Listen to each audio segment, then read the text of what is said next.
Hello friends, welcome to my channel सरकारी.net में आपका स्वागत है।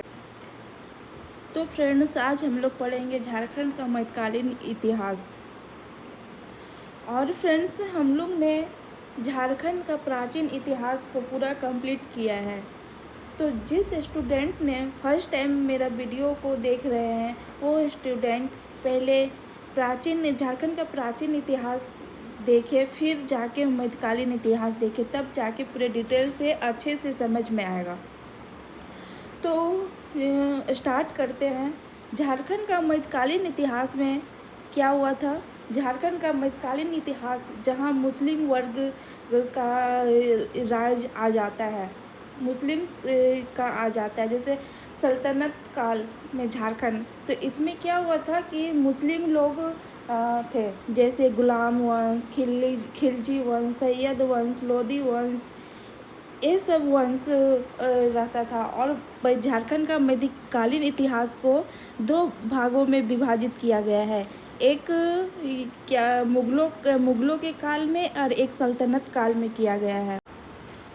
सल्तनत काल में दोस्तों जो सेनापति थी क्या बोलते वंश सब थे, जैसे तुगलक वंश, सैयद वंश, लोधी वंश, ये सबको सल्तनत काल की उपाधि मिलता था। और सल्तनत और जो मुगलों लोग रहते थे उन लोग को खपीमा का उपाधि मिलता था।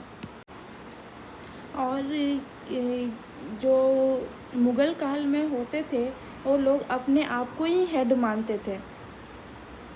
तो फ्रेंड्स, आज हम लोग सल्तनत काल पढ़ेंगे।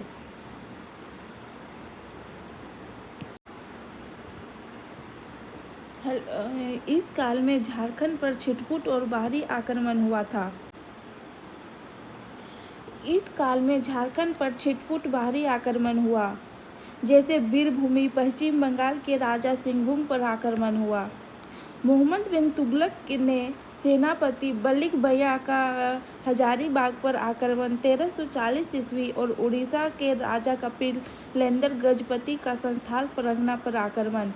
तो फ्रेंड्स, मोहम्मद बिन तुगलक के सेनापति मलिक भैया, तो जो तुगलक बिन सेनापति है, तो जो तुगलक है उसका सेनापति मलिक भैया थे।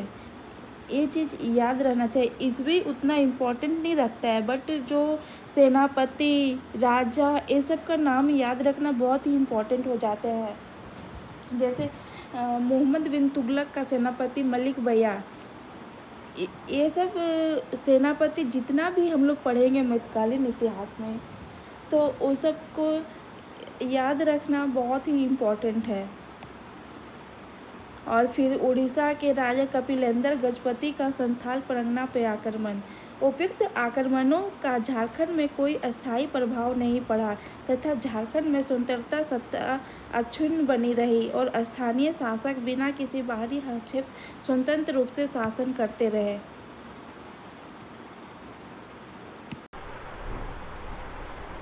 कुतुबुद्दीन ऐबक ने सेनापति अपने बखियतर 1203 ईस्वी को नालंदा, उदंतपुरी तथा विक्रमशिला विश्वविद्यालय पर आक्रमण करके नष्ट कर दिया। इन आक्रमणों के दौरान बखियतर को झारखंड से होकर बंगाल पहुंचने के मार्ग पता चला था। वेरी इंपॉर्टेंट लाइन, कुतुबुद्दीन के ऐबक कौन थे, सेनापति कौन थे, बखियतर खिलजी।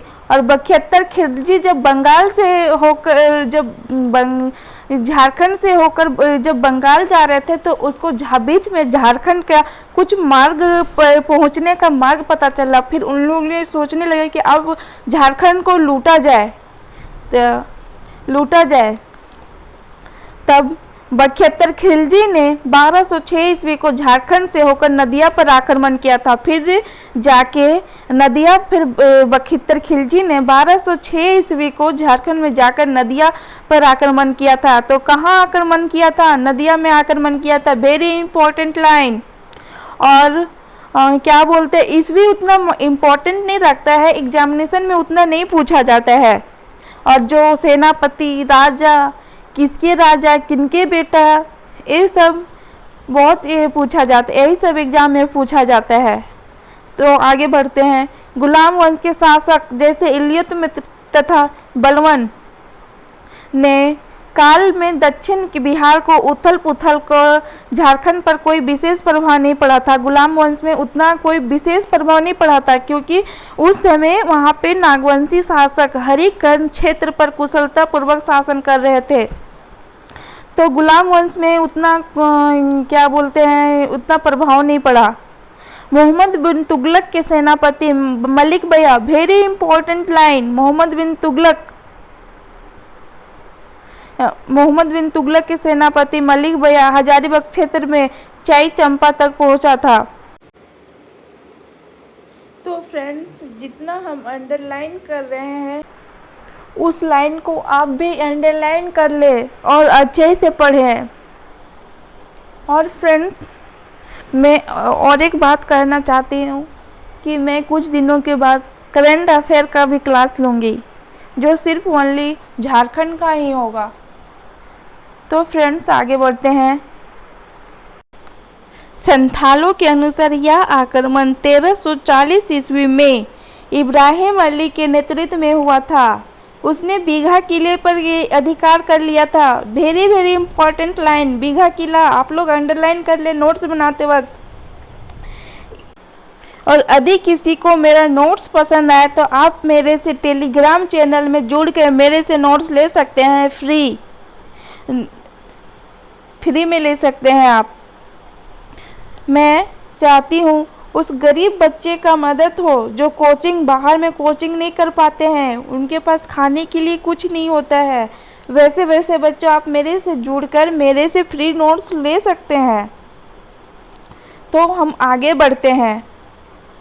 फिरोज शाह तुगलक ने छोटा नागपुर के हजारीबाग पर आक्रमण किया और 7 गांवों के इर्द गिर्द एक बड़े क्षेत्र का अधिकार कर लिया और उसने जीते हुए क्षेत्र पर शासन कायम करते हुए 7 गांवों को अपनी राजधानी बना लिया था। तो दोस्तों, 7 गांवों को किसने राजधानी बनाया था? फिरोज शाह तुगलक ने। कहाँ बनाया गया? सारे लाइन वेरी इंपॉर्टेंट है।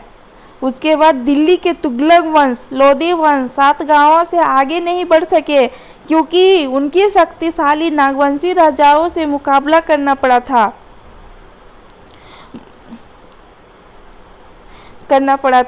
तो फ्रेंड्स, आज हम लोग ने झारखंड का मध्यकालीन इतिहास, जो वंश, गुलाम वंश, जितने सल्तनत काल में का सारे टॉपिक पढ़ लिए हैं।